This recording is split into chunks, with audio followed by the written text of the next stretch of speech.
നോക്കൂ. ഒരു കുടുംബം വിനോദസഞ്ചാര കേന്ദ്രമാണ് എന്ന് തോന്നുന്നു. അവിടെ ഇരിക്കുകയാണ്. ഒരു പ്രശ്നവുമില്ല, മഴ പെയ്യണില്ല, വെള്ളത്തിന് വലിയ ഒഴുക്കില്ല.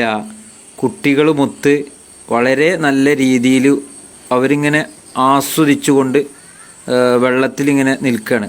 അവരുടെ ഡ്രസ്സ് കാര്യങ്ങളൊന്നും നമ്മൾ ശ്രദ്ധിക്കേണ്ടതില്ല. ഞാനിതൊരു സന്ദേശമായി മാത്രം നൽകുന്നതാണ്. ഏതായാലും ആ ഒരു സമയത്തൊന്നും തന്നെ അവിടെ യാതൊരു വിധത്തിലുള്ള പ്രയാസമില്ല. പെട്ടെന്ന് വെള്ളം വരുന്ന ഒരു കാഴ്ചയാണ്. കണ്ടോ, പെട്ടെന്ന് വെള്ളം വരികയാണ്. എവിടെ നിന്നാണ് ആ വെള്ളം വന്നത് എന്നുള്ളത് യാതൊരു വിധത്തിലുള്ള ഒരു അറിവില്ല. കാരണം അവിടെ മഴയില്ല എന്ന് വിചാരിച്ചിട്ടാണ് അവരവിടെ ഇരുന്നിട്ടുള്ളത്.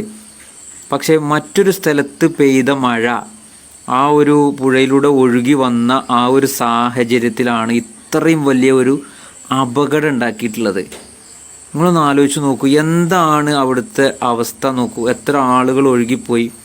അപ്പോൾ നമ്മൾ പ്രതീക്ഷിക്കുന്നത് പോലെ അല്ല കാര്യങ്ങൾ എന്നുള്ള ഒരു സംഭവമാണ് പ്രിയമുള്ളവരെ ഇതിൽ നിന്ന് നമ്മൾ മനസ്സിലാക്കേണ്ടത്. കാരണം നമുക്കറിയാം, നമ്മുടെ നാട്ടിൽ വിശേഷിച്ച കേരളത്തിലൊക്കെ ഇപ്പോൾ നല്ല മഴയാണ്, വൈകിട്ടൊക്കെ മഴയാണ്, പെട്ടെന്നുള്ള മഴ ഉണ്ട്. അങ്ങനെ ഉള്ള ഒരു സാഹചര്യത്തിൽ എല്ലാവരും പുഴയിലേക്കും മറ്റുള്ള സ്ഥലങ്ങളിലേക്കും ഒക്കെ പോകുന്നുണ്ട്. നമ്മളെ കുട്ടികൾ പോകുന്നുണ്ട്, നമ്മളറിയാതൊക്കെ പോകുന്നുണ്ട്. അപ്പോൾ പ്രത്യേകം ശ്രദ്ധിക്കുക.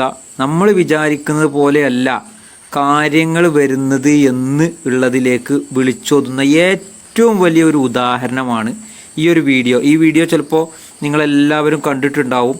പക്ഷേ ഈ വീഡിയോ കണ്ട സാഹചര്യത്തിൽ ഇങ്ങനെ ഒരു ഓർമ്മപ്പെടുത്തൽ ചെയ്യണമെന്ന് തോന്നിയതിൻ്റെ അടിസ്ഥാനത്തിൽ മാത്രമാണ് ഇതുമായി ബന്ധപ്പെട്ടുള്ള ഒരു വിശദീകരണം കാര്യങ്ങളും കൂടിയിട്ട് നൽകുന്നത്.